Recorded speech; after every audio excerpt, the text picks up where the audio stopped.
the reason why you can't get a second date with a provider man is because you talk way too much on the first one. Yikes. When you go out on these dates, and I'm talking about luxury summer, as a luxurious woman, as an elevated woman, right? Shut up. A lot of you talk way too much. Way too much. You're trying to tell them about your career and your jobs and the different degrees that you have and all where you travel all around the world.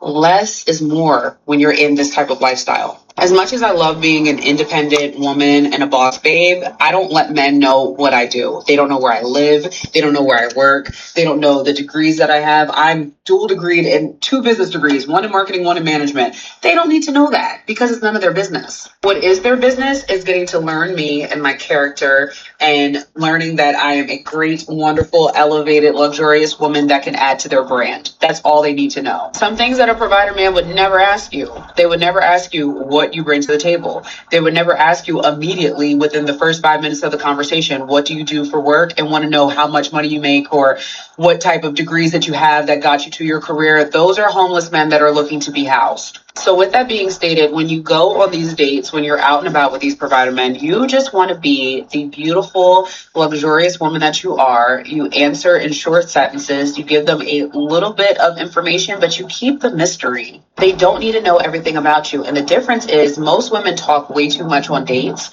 and you will be the one that literally stands out, and they will be thinking about while they're on other dates with other women, because let's be very clear, they're dating multiple women, and that's why we have a roster, and we're also dating multiple men. Because okay, started off strong.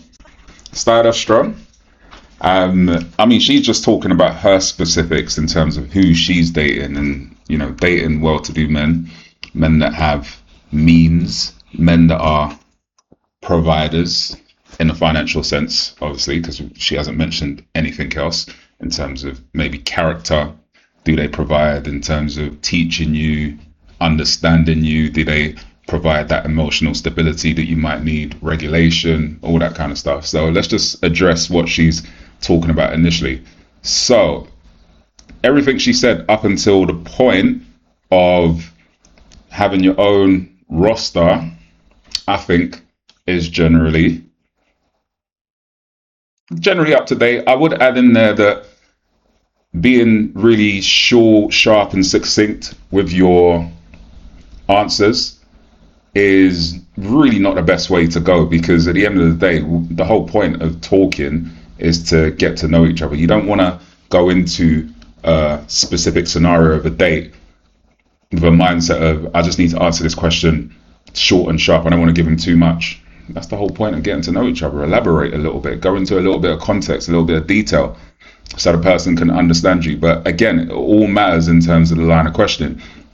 But for the most part, I do believe, and I've said this so many different times, that the person that should be asking the most questions on a date is a woman. You should be trying to find out the most about a man so you can not make bad mistakes. Because at the end of the day, if we think about where men tend to take dating a little bit more seriously, they kind of, go into the upper age limits, maybe 30s and then 40s, in terms of when they start thinking, okay, I've got the financial resources here to actually be a little bit more serious in my dating profile and be a little bit more intentional with everything. Whereas women tend to not have an infinite amount of time just because of the body clock, basically. I don't make the rules, but it is what it is. So if you want to have kids, you got to be a little bit more short and sharp in terms of, this is who this person is. I don't want to waste time. I need to get to know you as best I can, so I need to ask questions. I've heard a lot of women turn around and say that, oh yeah, it's not good to ask men too many questions. No, it's not good to ask the wrong man too many questions. The right man is going to sit there and he's listening to your questions and he's going to answer your questions. But you don't want to read off the questions like you're on an interview. You want to have a deep conversation. You want to have something that's a little bit meaningful, where you glide from one topic to the other, one point of view to the other, asking, what do you think about this? Give me your opinion on this. Men love to give their opinion on things. They love to teach, most generally. So if you're being inquisitive and you're asking the questions within the right way and not in a form of like, what's the answer to this question? All right, I've got this list of questions, and you're just having a general conversation with someone, then honestly it's not too hard. But definitely don't listen to her in terms of not elaborating and being short and succinct. You can generally gauge where a conversation is going and how well you're doing within the conversation, how much you're holding your own in terms of how much the other person is enjoying it. And if you can't, then you need to learn that. But I wouldn't go down the route of just being short and sharp just for the sake of it. Be short and sharp if the person is short and sharp. Like if they're hurrying you along, saying get to the point, I just want to answer this specific question, then yeah. But if they're not, then feel free to elaborate, have some conversation, and get some questions across yourself. How I feel about women having a roster. I think women having a roster, and correct me if I'm wrong, guys, let me know what you think about rosters and rosters on the male and female side. I think a roster can be self-destructive. And the reason why I say that is you need to understand that if you have a really, really rigid system in place in terms of who qualifies for your attention, then the list shouldn't be super long. And you should also think about quality over quantity. So if you've got a man that you have spoken to a couple of times and you're like, okay, based on the first couple of conversations that we've had, okay, this is someone that I could see myself going on a date with. The list of men that you go on a date with should be so short. It should be so short because it should be calls. Call before you go on a specific date.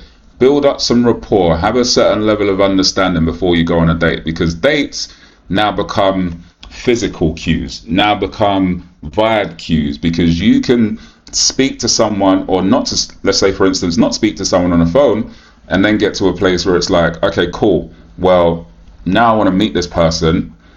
You haven't spoken to them on the phone and you meet them and it's like the vibe is so amazing. And you just get swept up in the vibe and you haven't really asked too many questions. So you don't really know the person. So now you're caught up in this space where you're like, oh wow, the vibe is so good, we're so good. And now you find yourself doing things that you didn't even really intend to do just because the vibe was good and the chemistry is good. And you get where I'm going with this? Now you know no information at all about this person. And you're going on this date and you built up the rapport. Now you've missed all of these red flags. You don't really understand who the person is, and then that's just carried on into seeing you again and seeing you again and seeing you again. And now we get to the point where you really like the person and you haven't really got to know them properly. So women have to ask way more questions because they're the ones putting themselves in a little bit more of a risky situation to start with in terms of safety, because men are excuse me, men are stronger than women, and in terms of learning who you need to have, and you're the one on a time clock, so you need to know way more, way quickly. And man needs to know stuff as well, but I think he can tend to take his time a lot of the time and assess the situation. But you can't do that if you've got a roster of 3, 4, 5 different men that you're going on dates with. How are you going to remember that person versus what you had with this person, and then keeping them going? And then it's just, for me, my advice would be focus on maybe 5 to talk to. From that 5, you go on a date with 1. And then from there, you can be like, all right, cool, this is a good person. And then you just focus on that 1 until you get to the point where it's not a focus anymore. If you've got that much abundance, that shouldn't actually be an issue for you in terms of what you're doing and how you're going about things. And you should get better results from that. So listen to what else she has to say. All we're doing is collecting information, we're gathering and assessing so we can make the best decision for our life. But you will always get a second date if you don't give them too much. If you don't sit there and extend the date of, oh, we went to dinner, now let's go to the bar, now let's go to the movies. No, keep it literally less than like 2 hours. If you I don't agree with that either, because I think the more you spend time with someone, the more you build up a better connection. And if you want to spend time, this is all this mental gymnastics and games that people play, and it's just not necessary. If you want to spend the whole day with someone and create a bond, spend the whole day with someone, but do so off the back of good conversation initially, so you kind of understand who the person is before you go into it. And then you can build up the vibe. And if the vibe carries you to, dinner and then bowling and then, whatever else activity that you guys want to do, then go for it. But don't limit it just because of the fact that you've got some rule book in your head. And I think a lot of women kill the vibe just based on the fact that in their head, they've got a perception of how they want the date to go. I want you to take me to this place, and if it's not this place, then the vibe is lost, or I don't want to go out with you, or the place is more important than the actual person itself. Your goal should be, I want to get to know this person as much as possible and as quickly as possible, because you don't want to waste your time. You don't want to spend 6 weeks getting to know something you could have found out in 2. So I don't agree with that.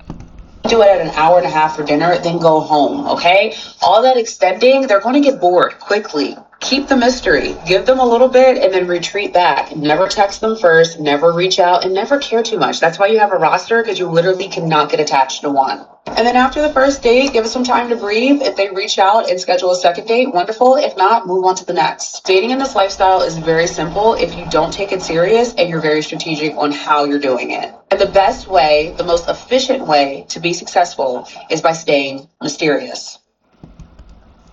Yeah, she's given. Oh man, women be keeping women single for real. She's giving the worst advice. The worst advice. If someone likes you, you ain't got to do all this. I promise you.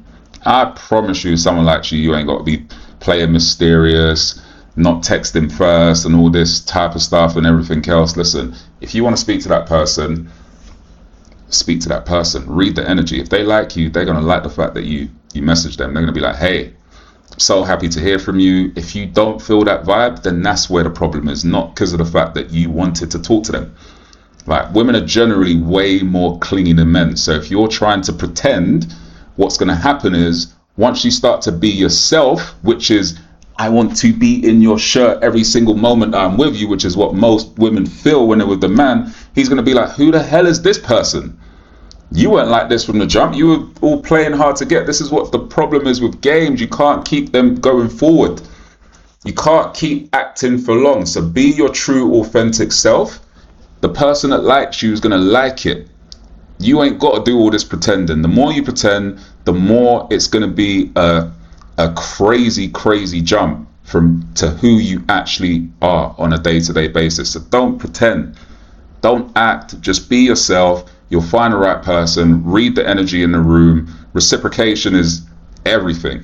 So if you call and the person don't call you, guess what? And this is for both sides, right? If you're calling, the person ain't calling you, cancel that. We ain't doing that. But like I say, let me know what you think, guys, on this.